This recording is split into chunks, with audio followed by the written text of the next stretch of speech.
Welcome back to my channel. Hey guys, let's take a look at this old woman and this young man. So the thing is, let's take a look at the message.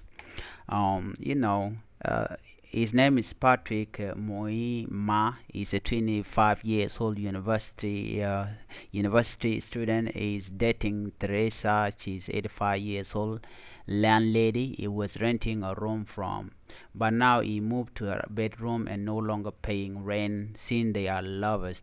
Teresa have 60 boarding room for student, two lodge and supermarket that her husband left for her when 18 years ago.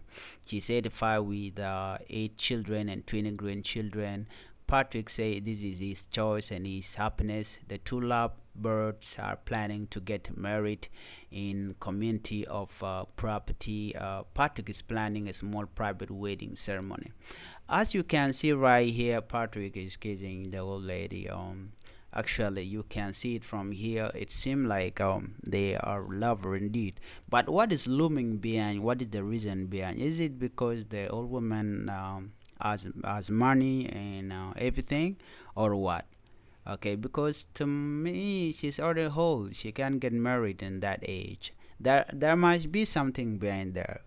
So I'm just saying that this is not right. She's already old, and you cannot find love in that age.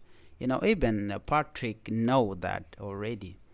But I think it's all about money or whatever might be behind this. So just saying, I think it is not right. What do you think? Just simply leave a comment in the comment section below. And if you are new to my channel, please hit the or smash the subscribe button. And thank you for watching, guys. Thank you.